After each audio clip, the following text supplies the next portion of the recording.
Good evening, welcome to News Tonight, coming your way there of 10 p.m, coming to you live from Workers' House, Nile Avenue. My name is Sandra Kahunde. Now let's take a look at our top stories for tonight.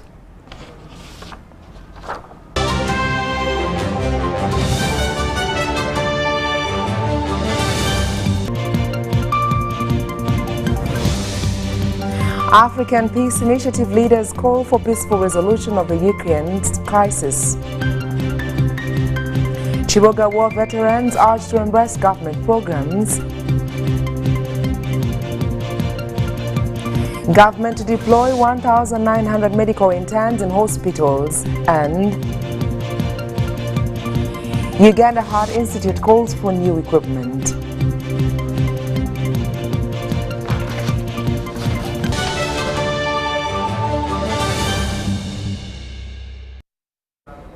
A warm welcome once again to News Tonight. It is the 29th day of July 2023. Now starting off with activities regarding the head of state. President Museveni is set to launch the Uganda Connect Trade Hub in Belgrade, Serbia's capital, as a key part of Uganda's strategy to strengthen her presence in the Balkans region. Trade delegations from Uganda have already arrived in Serbia ahead of the official launch this Sunday. Brenda Opas, an executive member of the Presidential Advisory Committee on Exports and Industrial Development, who are spearheading this initiative, shared her insights with the UBC team. Here's what she had to say.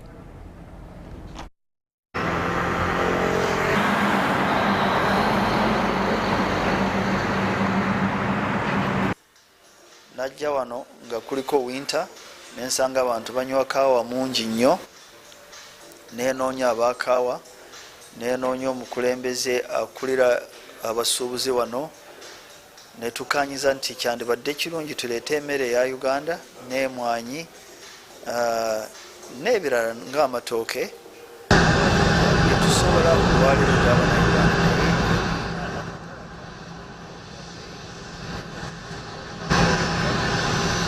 Masaka.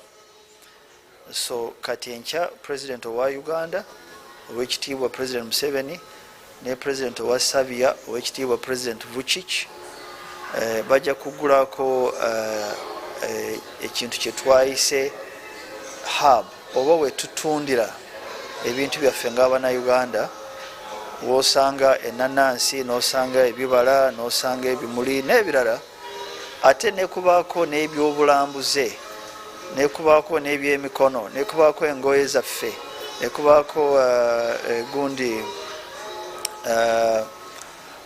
leather yaffe eva mu nte zaffe gye tukolamu. Kuliko omuwala bamuyita netunze akola ensawo eziva mu gundi yaffe, one of the raw materials. So tulabe nti kubaako kyetukola ekintu kye bayita exports oba enyingiza yaffe, esente eziba ebweru eziba byetutunda ebweru, tutunda ebintu bingi netufuna sente entono. So ekyatulesa wano kwekulaba nti tufunemu bali kalimagezi mu bizinesi zaffe, tufune tekinologiya bano gye balina, tubawe emmere ku sente enungi,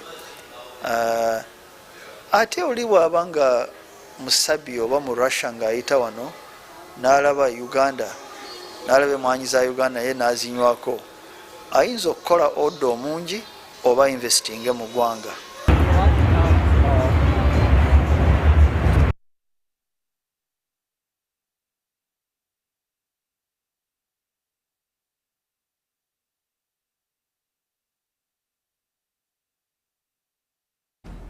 In other activities, the Executive Director, Uganda Heart Institute, Dr. John Omangino, wants government to avail the institute with a new model, that is a catheterization laboratory worth $2 million to ease the diagnosis of cardiovascular diseases among patients.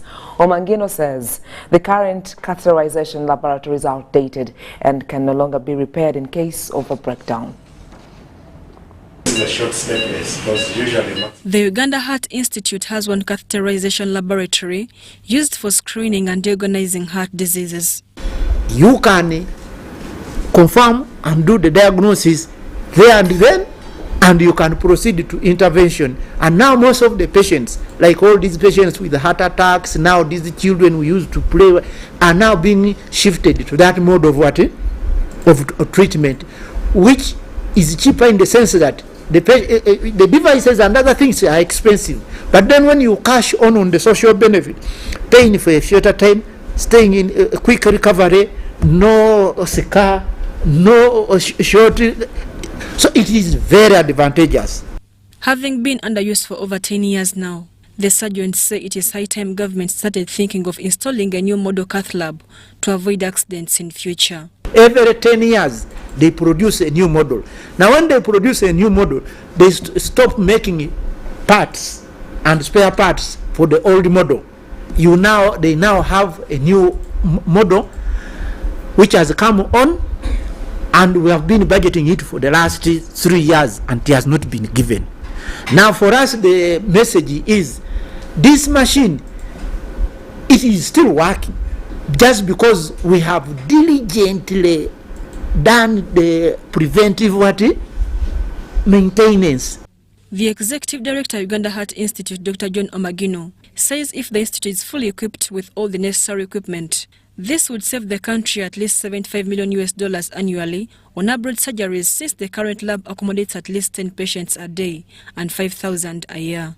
Now the cost saving, if those patients were sent abroad, where each one takes $20,000 times 25,000, that will be $100 million.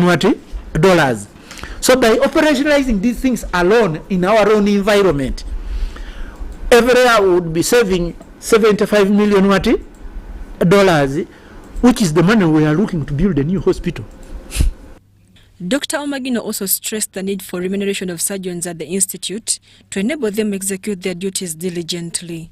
Pay the Uganda Heart Institute team enough to enable them concentrate and pay attention to detail as they are doing on these children. They are being paid like ordinary doctors, like ordinary nurses, which is unfair. It is what? Unfair. And I'm having to struggle to give them a top up, which is the tiny money, and even URA is taxing it 30%. Heart diseases can still be prevented if the public pays attention to their health, like eating healthily, living in a clean environment, and regular checkups. But in any case, these children are getting this because of overcrowding and sleeping in dust. So as we are improving UPE, we should let these children sit in classrooms which are cemented, improve people's housing such that you don't cram 10 children in one bedroom or 100 children in one crowded classroom.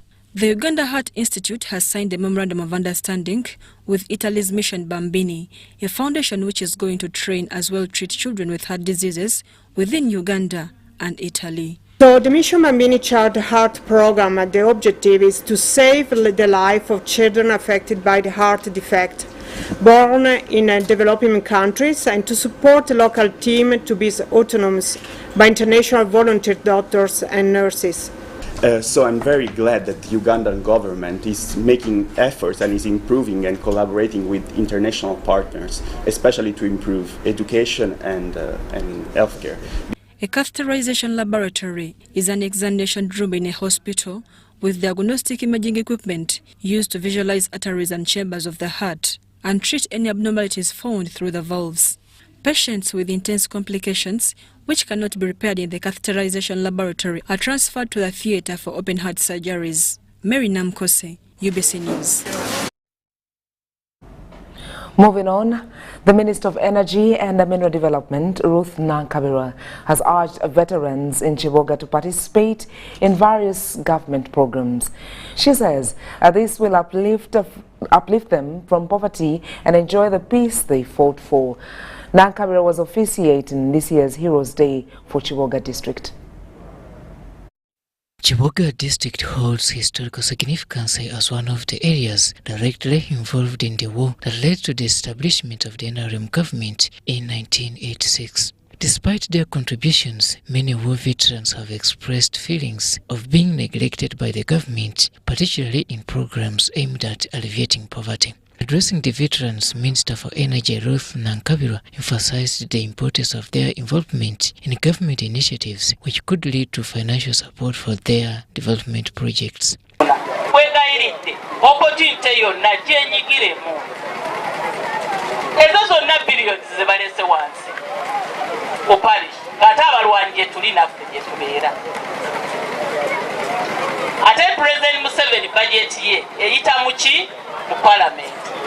However, she also cautioned the veterans against being manipulated by politicians to engage in activities that might disrupt the peace they fought for so hard to achieve. The spokesperson of the 1st Battalion, Major General Charles Kabona, stressed the significance of the day in the country's history and reassured the veterans that the country is now stable and no one can destabilize it. 28 rebel groups have tried and they have been defeated. And nobody will risk to destabilize the peace and tranquility which our brothers and sisters died for, shed blood, shed tears, and some of them are not with us. We shall do everything and we shall fight up to the last drop of our blood. Local leaders, including the District Residence Commissioner, acknowledged the government's efforts to provide funds for development in the area, despite challenges such as land issues. Ekiboga twafunye dda already babagambye $2.5 biliyoni eyo nga yakola ku nguudo banange era munagamba omukulembeze w'eggwanga tatubeereddeewo kati $2.5 byatuuse Kibogo okukola amakulu era twagala okukolako ekkubo eriva e Kateera okugenda e Jjokero okugenda e Matte. Story compiled by Joseph Mingo, UBC News. A sad update coming through since the cholera outbreak in Kayunga district almost 3 weeks ago. 7 people have been confirmed dead. The disease was first detected at Akayonjo village in Bosana sub-county in Kayunga district after having claimed 4 family members that are in one home. This rapid death attracted the attention of the people concerned that prompted the health team in the district to take samples from the deceased which were taken for examination. Later, after 2 weeks, the Ministry of Health confirmed it was cholera and the Kayunga district health team was forced to intervene and respond to the disease immediately before it even claimed another person at Lusenke village in Bosana sub-county. Having realized the danger and the level at which the epidemic was running, the health team started alarming, raising awareness in among the community members right from the affected village before it could spread to other sub-counties. However, in the long run, 25 people were suspected for cholera and they were admitted at Kayunga Regional Referral Hospital, but unfortunately 3 of them died, bringing the number of deaths to 7, according to Dr. Ahmed Matovu, the Kayunga District Health Officer. The Kayunga District Health Committee, together with the Ministry of Health, decided to pinch camp at Namusala Health Center 3 that has been isolated for the treatment and management of cholera outbreak, as Jackson Kandumi from the Ministry of Health emphasizes. Wetwogera kati eggulo bwagenze okuziba 26 July tubali ne total cases 25 abadde confirmed bakasibwa nti balina kolera babadde 2 tegeeza 23 bali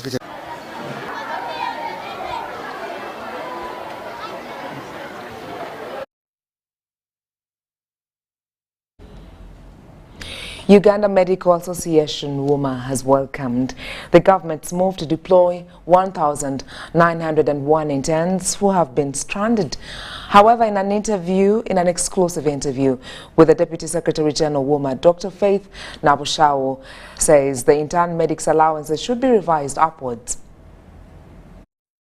Medical internship will be the ones. For a considerable period, intern doctors have been on strike, citing the government's failure to deploy them. That policy is not acceptable. The atmosphere has been tense as this issue had persisted. To avoid further loss of time, Dr. Twin added that they will be reimbursed if the Ministry of Finance avails funds. However, there is now a gleam of hope as the government has finally agreed to deploy 1,901 medical interns across 53 centers nationwide. This decision has been met with happiness and relief among many. To thank the Ministry of Health for coming out and finally guiding on the issue of medical internship. The Deputy Secretary General of the Uganda Medical Association, Dr. Faith Nabushaw, expressed satisfaction with this development. We really thank the Ministry of Health for that. Yet amidst the positive news, Dr. Nabushaw also raised a concern regarding the decision to offer 1 million shillings to interns. I'll give an instance, an intern in Kawempe Hospital. They are not given accommodation by the hospitals, and now with that little pay, the intern has to pay rent, has to get food and transport, daily transport to and from work. So we were interns laid down tools, decrying poor pay, and now from what the Ministry of Health communicated in their letter, I see that we are going back to where we came from. She stated that this financial offer is not welcomed by the medical association. Look at our neighbors, Kenya, for example. It is deploying twice the number of interns we have here, and they are being deployed with better pay. I think that our government, either our government isn't just prioritizing these health professionals, but it's high time government came up with good, long-lasting solutions. Dr. Nabushaw, who once served as the chairperson of the Federation of Intern Doctors, sees this decision as a betrayal of the commitment made in 2021. See that we are going back to where we came from. We are going to end up moving in circles. Interns striked because of poor pay, and now 2 years down the road, after you've increased it slightly, you're now going back to where you came from. I don't think that that is a wise decision, because these current interns still will be excited because, yeah, they have finally been deployed. But at the end of the day, they are going to be distressed with little pay. Despite the discontent over the monetary package, the Uganda Medical Association is urging all interns to report for work. They accept and report to the sites and continue pushing government to go back to the initial, the agreed 2.5 pay.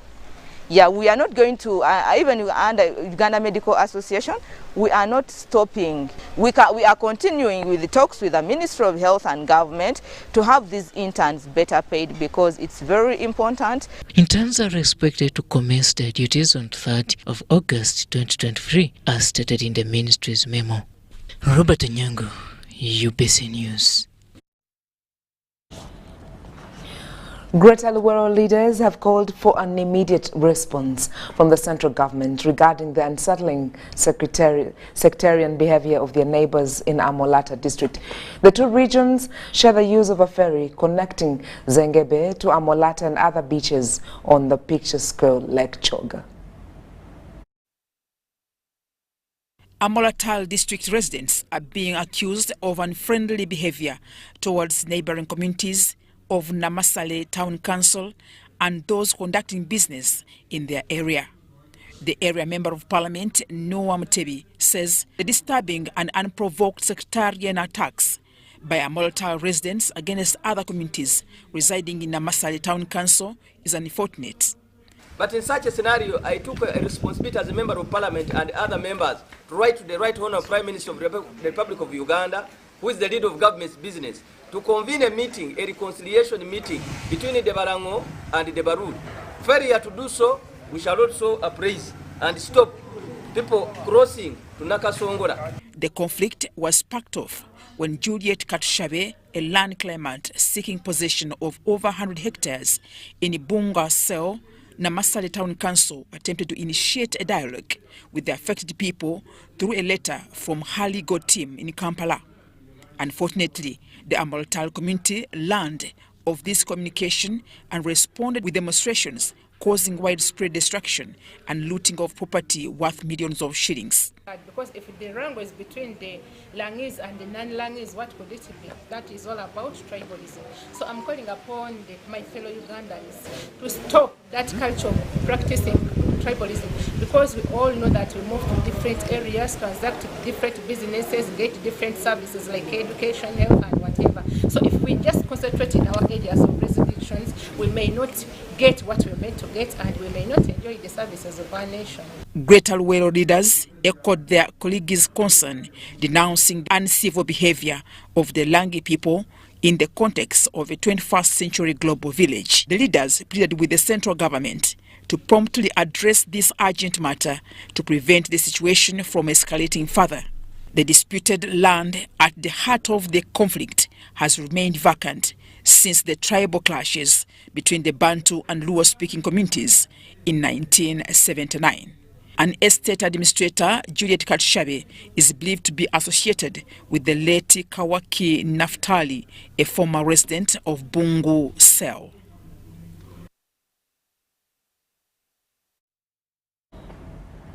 In more activities, a National Agricultural Research Organization researcher, Stella Andumo Aropet, has asked Ugandan farmers to adopt new biopesticides and farming technologies to enable them improve crop yields and livelihoods. NARA researcher Stella Andumo Aropet was speaking at a Paul Moses's maize demonstration garden in Lufumve village, Wachato sub-county in Nakaseke district.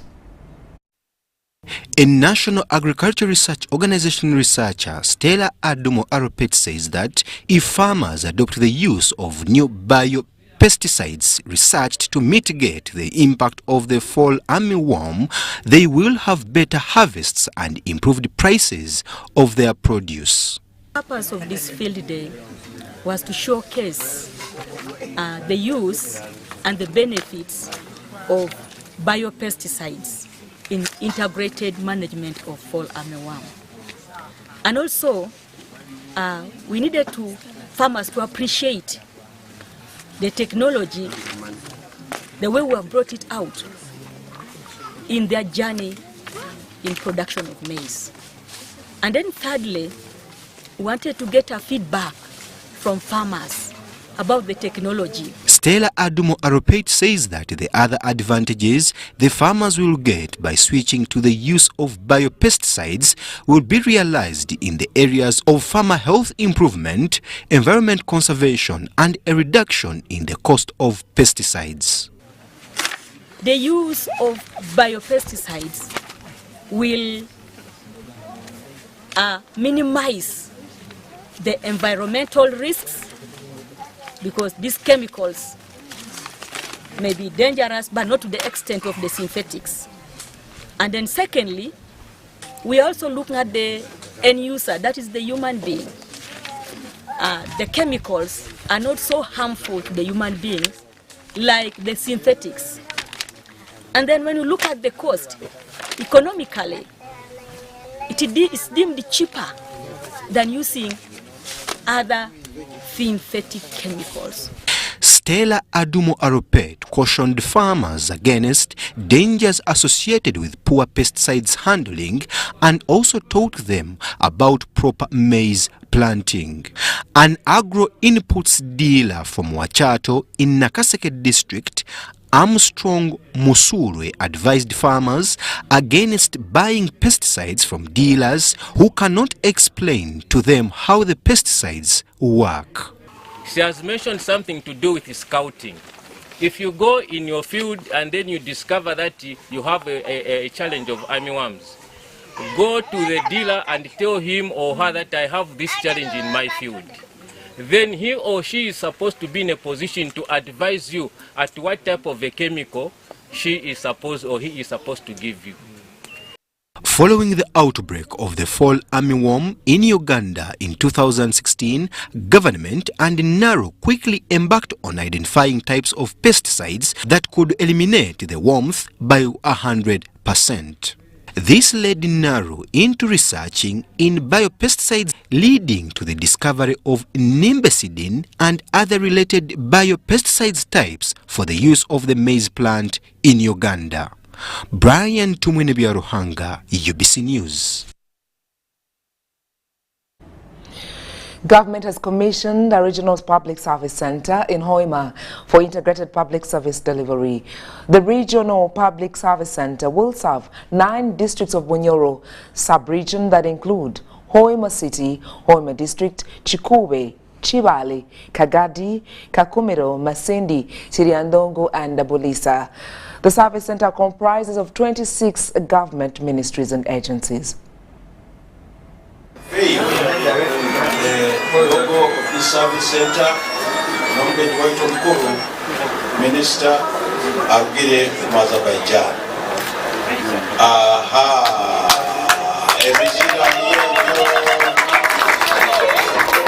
Why Hoima first? Hoima occupies a critical space geographically. It is critical economically in the country, but also socially in the country. You know, many of the developments that we have in Uganda were mothered here in Hoima and in the Bunyoro sub-region as a whole. Since the discovery of oil in many parts of Bunyoro, Hoima City, therefore, is very critical, and it's only fitting that we should start here. We should start here and move to the other areas. Isn't that wonderful? I'm sure this seed will grow from Hoima and spread in all regions of Uganda. Once again, I would like to extend my heartfelt gratitude to each and every one of you for your warm hospitality and for making it possible for us to be here today. It has been an exceptional and unforgettable occasion. Thank you very much. God bless Uganda's people. God bless Uganda. God bless all friends of Uganda as Azerbaijan.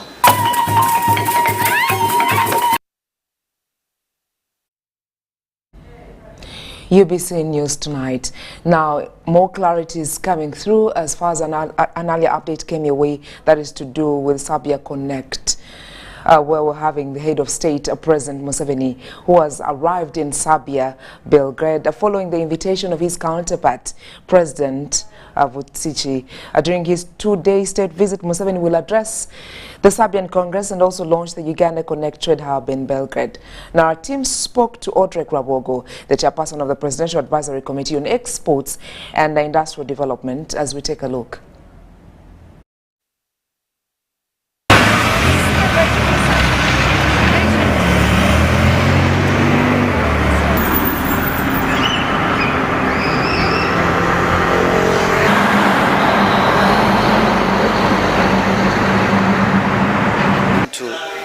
Tomorrow, the 2 heads of state open this trade hub, sign 4 bilateral agreements, one on trade and exchange, another one on agriculture, another one on science, technology and innovation. I think the 4th one is on Ministry of Works to deal with Civil Aviation Authority and code share for Uganda Airlines to ensure that Air Serbia and Uganda Airlines can work together to exploit these 2 markets. So this is a journey of 9 months, so tomorrow is the starting point for when the business kicks off. It's a central hub where Ugandan companies can showcase, bring their products in the physical space as well as online. And each of those products people can taste, smell, touch, and ask for details of the company and the product. But it's also a place where you wake up in the morning, you are heading to work, you pick a cup of Uganda coffee. So you wake up, you meet Uganda coffee. It is a place on one afternoon, you want to relax and have a meal.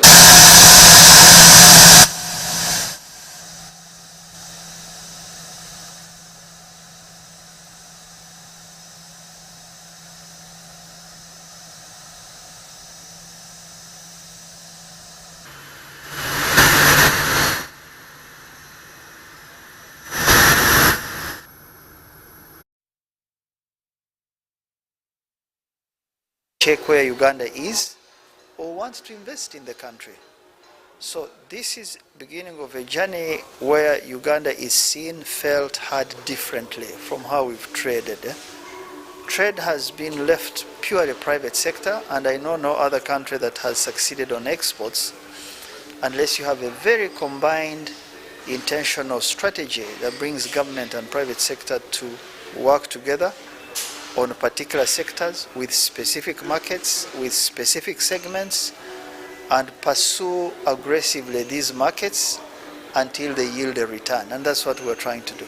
We love Uganda Robusta, and we are very thankful that this is happening, and we're expecting to have good relations with Ugandan coffee producers and coffee gainers. So I expect that in the future we're going to have a great quality check in Uganda, and that we are going to get goods that we ordered. That is the main tough part for us in the past. That was. In the morning tomorrow, he's going to go direct to the palace, where His Excellency, the President of Serbia, is going to welcome him, and a team of Ugandans, all the Ugandans will come in, and then we have we shall have a business summit forum, which is going to start also alongside with the other programs, because for it has now all the business communities led by the. Well, that is a new update that is coming through. Do apologize for the earlier communication at the start of this newscast. Well, moving on, the 57th Ahmadiyya Muslim Convention, the Jalsa Salana in Alton, Hampshire in the United Kingdom has entered a day two. Inspirational messages like that delivered by Ahmadiyya Muslim community worldwide leader Mansour Ahmed to the women wasn't only educational, inspirational and uplifting, but for humanity.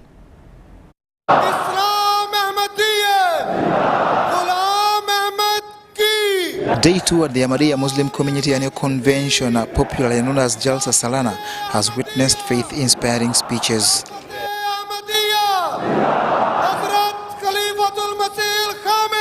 The keynote address was by the head of the worldwide Ahmadiyya Muslim community, His Holiness Mirza Masroor Ahmad, from the ladies' side. His speech focused on 6 key areas, including women and finances, women as a pillar in upbringing of children, women at the forefront of spreading Islam, and also drew examples of women that lived before. There are some who loved the world before the advent of Islam, but once they accepted Islam and they followed the Holy Prophet sallallahu alaihi wasallam, they sacrificed everything for God Almighty and for the Holy Prophet sallallahu alaihi wasallam. What are the examples? What are the rules I want to put before you? I want you to understand how much they strived to get the nearness near God Almighty, and what was God's response to such devotion from them. Importantly, he demonstrated that many women sacrifice their own lives, encourage their husbands to struggle for the good of their religion, encourage their children to also participate in that struggle. Khalifatul Masih has picked from the past where everything has to stem from in order to be able to develop our spiritual status, and also how to upbring our families and how to upbring our children. The other key speeches were about the scientific proof of the existence of God and the need for the Imam in light of the writings. The convention is purely for spiritual and moral guidance, but special guests for His Holiness Mirza Masroor Ahmed tour this spectacle of a place that sits on more than 200 acres. It is very rare to find a lot of our people with special skills and professions from across the world who are here, but are offering a free service to be able to make sure that this convention is a success. And for me it's humbling, because the Ahmadiyya community has consistently preached the gospel of love, compassion, and humanity.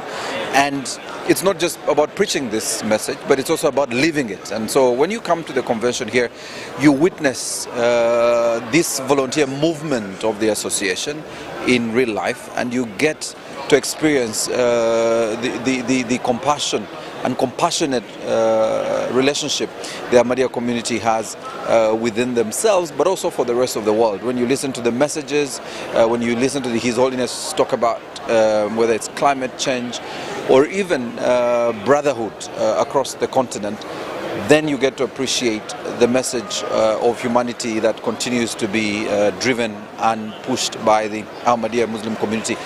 It climaxes on Sunday with several speeches, like about challenges faced by children in schools and their solutions. But the special occasion on the final day will be the initiation, that is a spiritual moment that draws thousands. John Barnes, Sentamo, UBC News, Hampshire, United Kingdom. In other updates, over 60 brides and grooms took their holy matrimony vows at a mass wedding at a Miracle Center Cathedral Church. The couples were urged to stick to God and trust each other.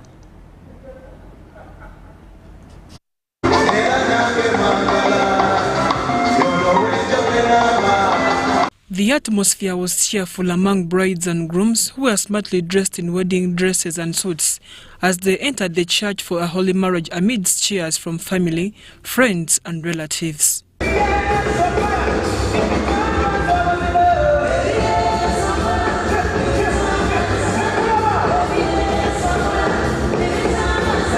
The ceremony was conducted by 10 pastors, led by Pastor Matthew Mugabi.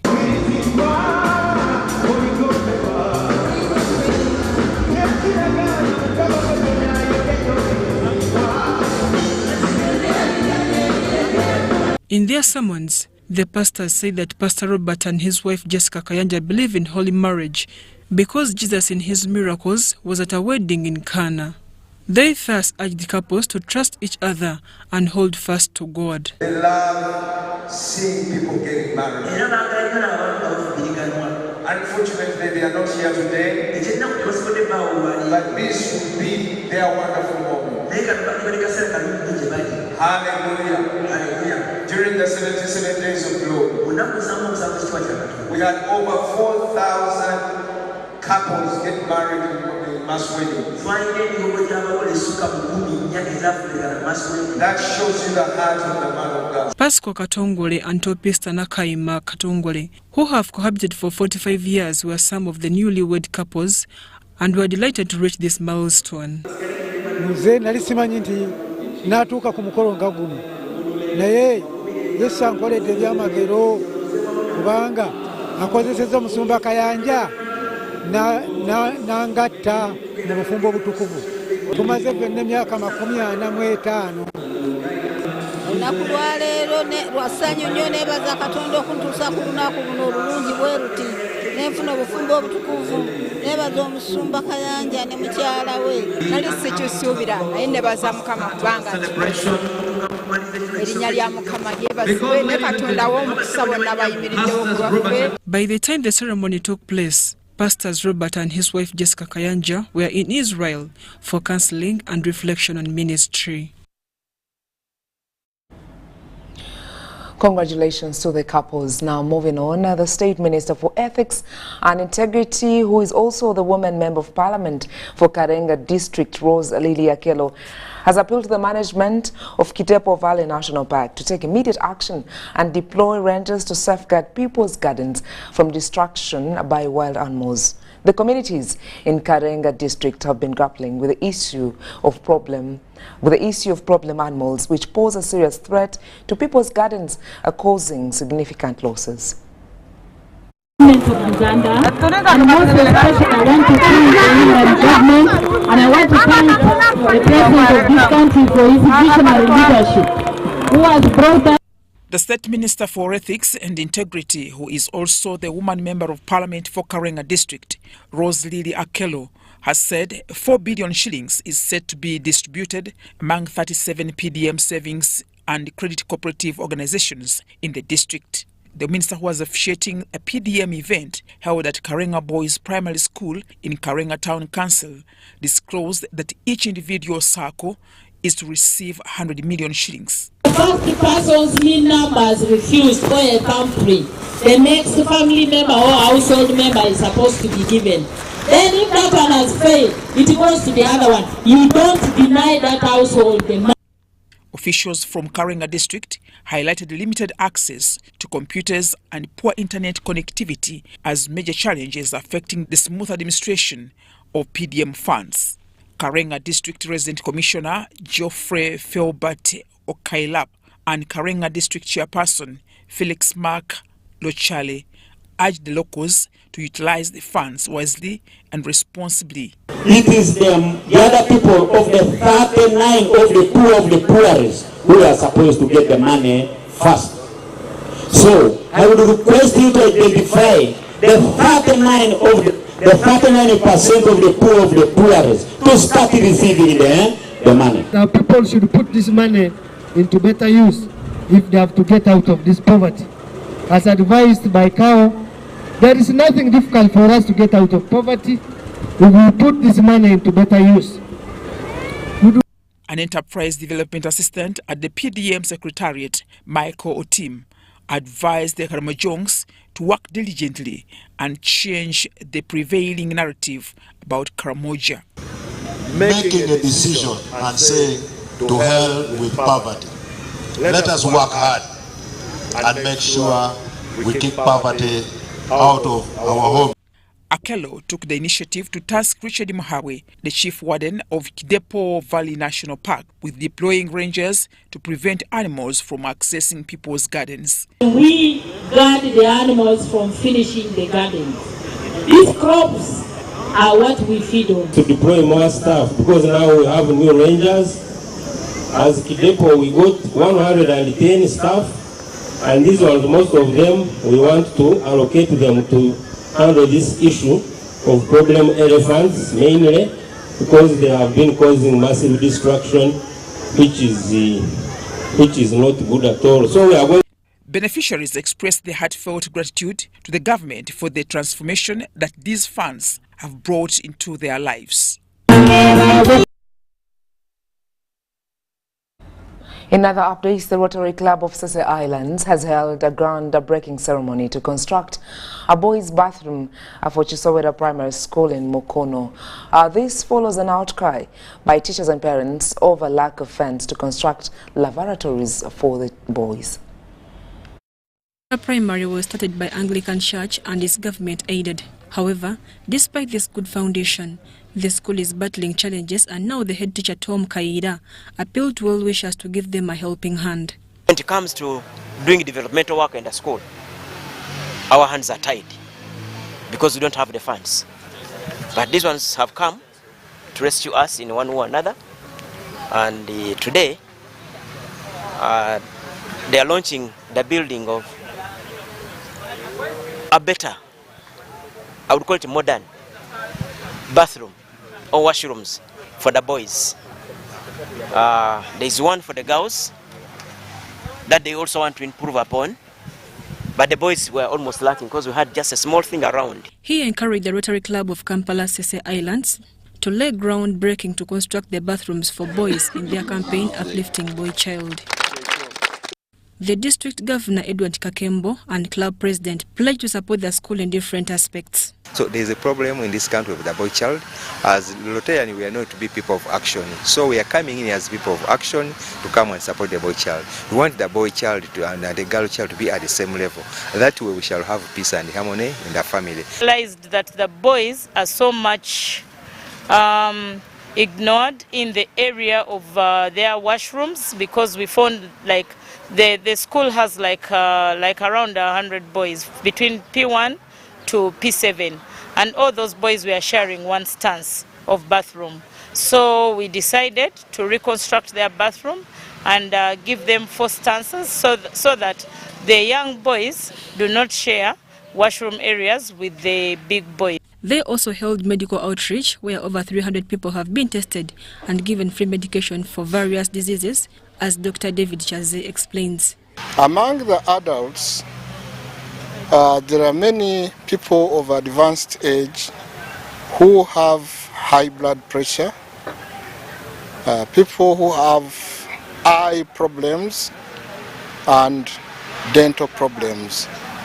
Among the children, the majority of the children are having respiratory tract infections, and we've had also a number who have been diagnosed with anemia of malaria origin. This medical outreach is one of their campaign of uplifting the boy child. Mary Namkose, Andrew Sebida, UBC News. Now, relatedly, the government has been urged to put more focus on the development of the boy child as it is with the girl child.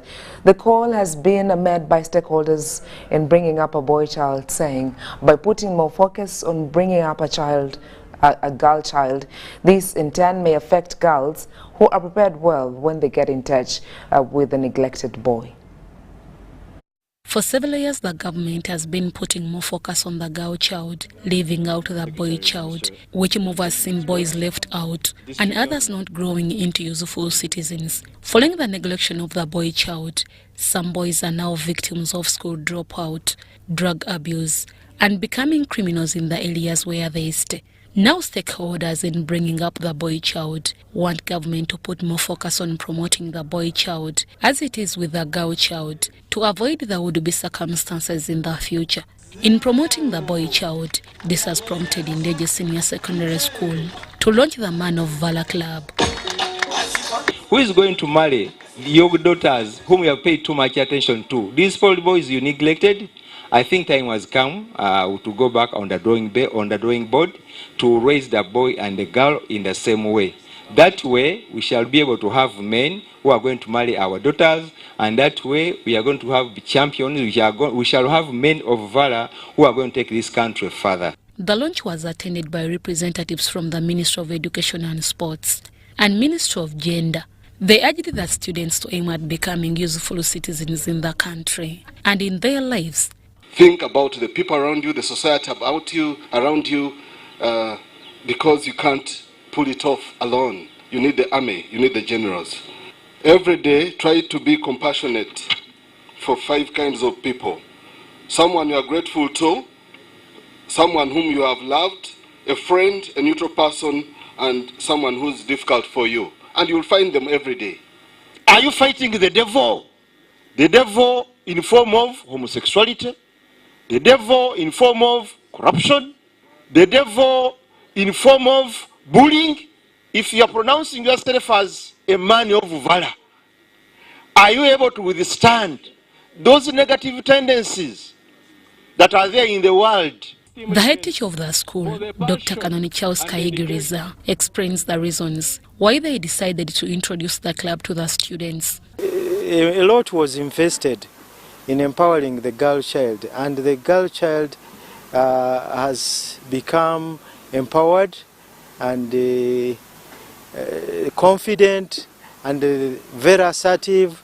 On the other hand, the boys are getting more timid, less responsible, and that has had a very negative effect on the side of the boys. The initiators of the idea and the students are optimistic that the club will help in raising up the boy child. Because this club, the Men of Valor, the purpose for it, the goals, the objectives are to make sure that we improve the status of a man and to reclaim his position as head of the what? As head of family. In all he is doing, his head, even in a class, should not be intimidated, should not, those are the things we are looking at. So, Deborah Namamonde, UBC News.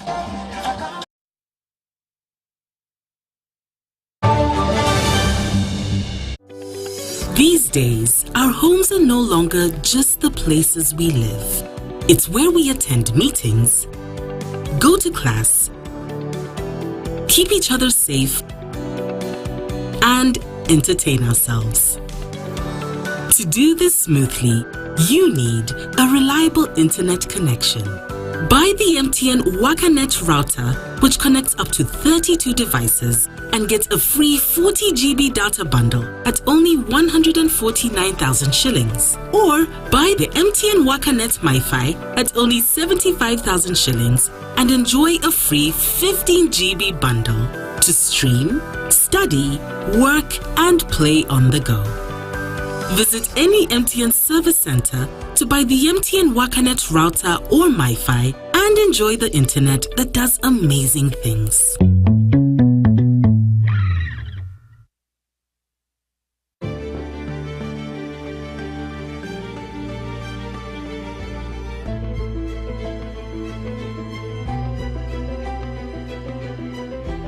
Uganda's oil and gas projects are providing opportunities for Ugandan businesses. Between 2017 and 2022, 40% of the 3,800 procurements worth $4.4 billion were awarded to 460 Ugandan companies. This includes 41 community-based companies that have been awarded contracts worth $2.3 million.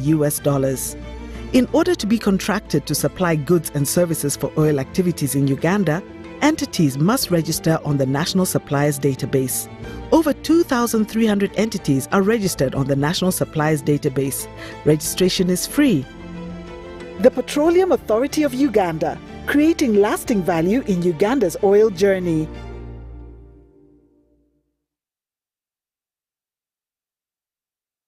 Upgrade your lifestyle with the all-new entry-loaded Chillax voice bundles.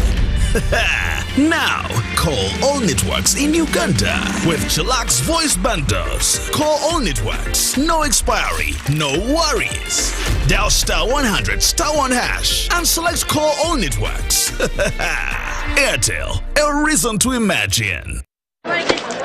Juko. Yo. What you go?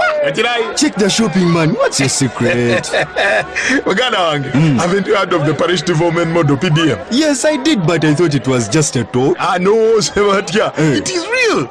I and a few friends together formed a circle, accessed money from the PDM, invested in a poultry project, and now things are moving. Juko.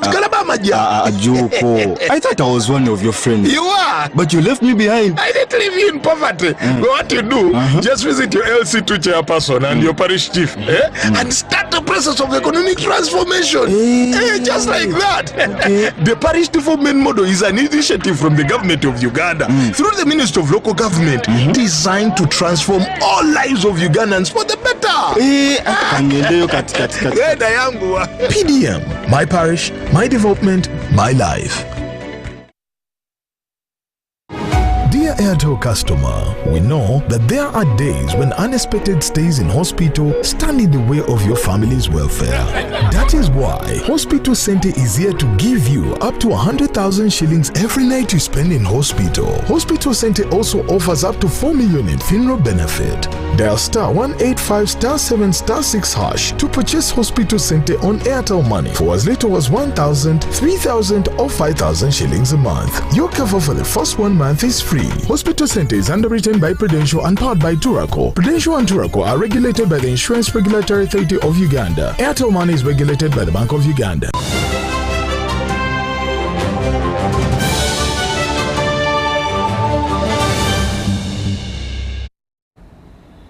Welcome back. Pleasure to know that you're watching and following this very newscast. Now, updates coming through from business. The Deputy Coordinator Operation Wealth Creation, Major General Sam Kavuma, has asked local leaders to encourage farmers to attend agriculture demonstration shows to gain more skills through experience sharing. Well, this was during the Northern Uganda Agricultural Show, where dignitaries, agricultural experts and farmers come together to discuss the critical role of farming as a business. This should succeed thereafter. I want to appeal to the leaders who are here to go on the radios and invite farmers, because these exhibitors are here to provide services, skills, knowledge, information to the farmer. Hundreds of local and international companies have presented cutting-edge agricultural technologies, machinery and innovations to revolutionize farming practices.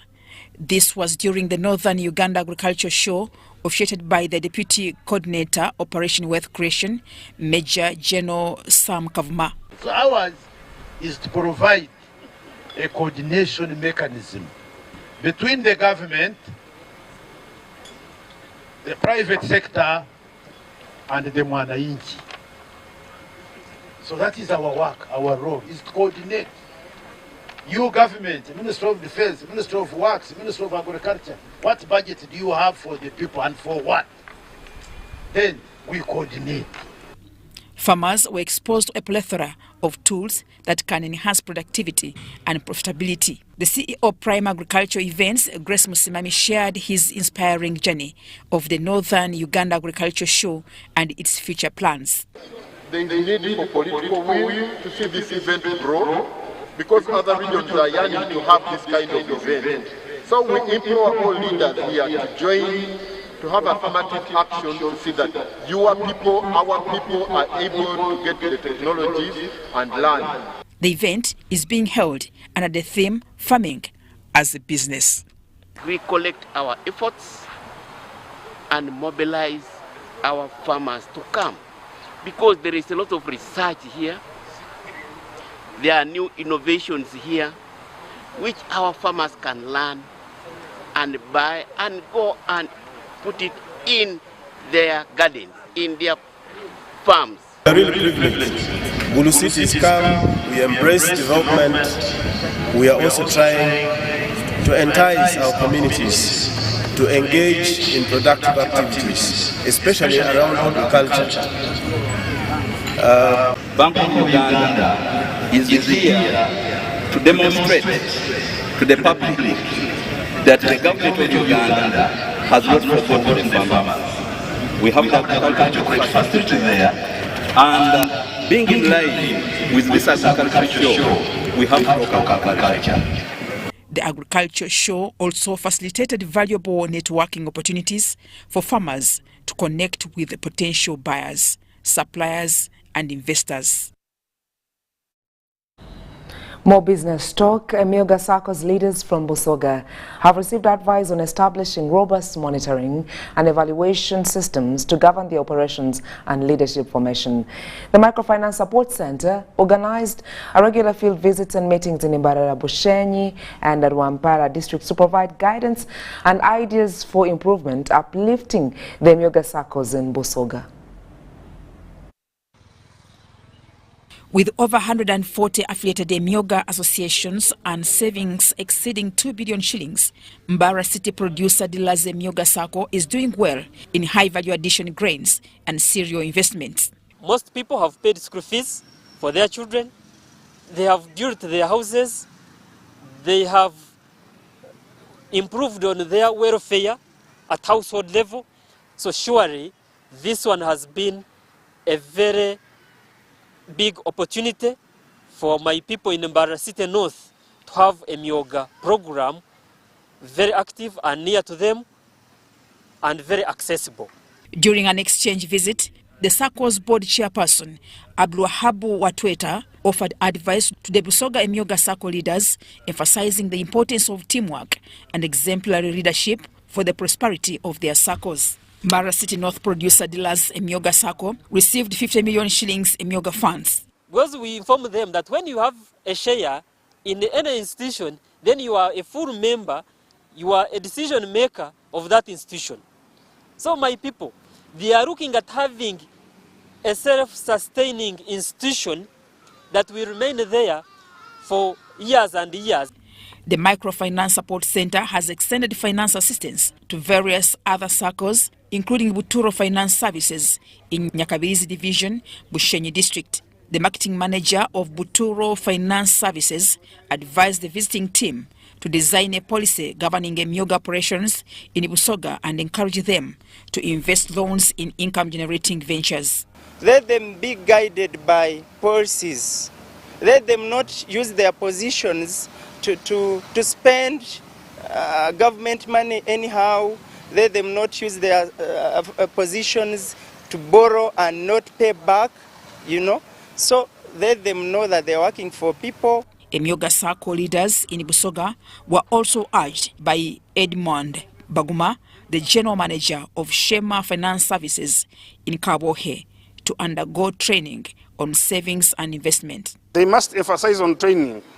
Call their members, train them, tell them this is your thing, handle it with care.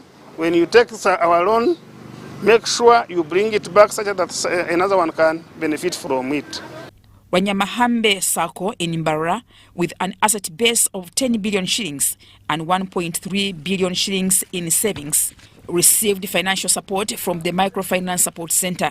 The General Manager, Henry Asimwe, stressed the importance of competent and passionate elected leaders in the Myoga circles to ensure the success of the projects. We must elect leaders who are competent enough to lead them and grow their circles to another level by employing these people, and they earn and go invest in other activities out there. Similarly, Chinoni Sacco in Rampara district, which began with an initial capital of 600 shillings, now boasts of savings of 1.5 billion shillings. The executive manager, Mera Bokatshabe, encouraged the Myoga Sacco leaders to invest their savings in available ventures. At least for them, they get funding from the government, so they can add in through savings. They can even buy shares. They can even fix that money they are given, and they are able to make their Myoga circles develop. Myoga is a government initiative aimed at providing financial support to communities through circles to promote economic development and poverty reduction. The Microfinance Support Center encourages a culture of continuous improvement, fostering learning from successes, knowledge-sharing sessions, and best practices among the Myoga program leaders to adapt to changing circumstances and achieve even greater success. Mtonyi Hilda and Robert Bwaita, UBC. Now, before we let you go, another update coming through from sports.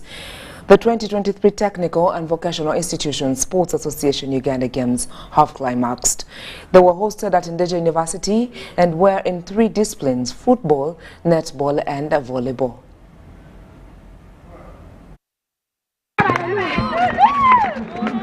The first ever private vocational institution sports championship was climaxed at Ndeje University. The championship was a contest between more than 20 institutions in football, volleyball and netball. The football and netball tournaments were won by Bengo Vocational Youth Center, while Kingston Vocational won the volleyball title. Dr. Patrick Byakatonda from the Directorate of Industry Training says, as the government, they are ready to continue supporting these private institutions. Encourage them, encourage sports, and God bless us all. God bless you. Sports is also a vocation, so it can be assessed and certified. Other teams at the 12-team championship included Melembe Community College, St. Joseph's Vocational School, and St. John's Vocational.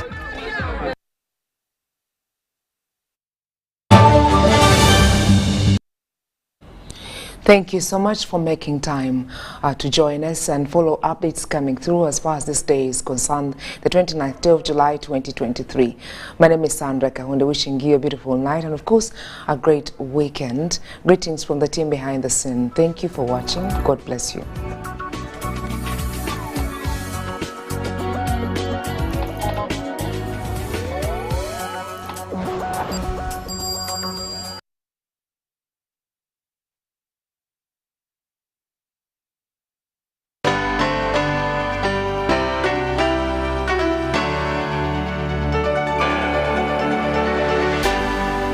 UBC, inspiring Uganda.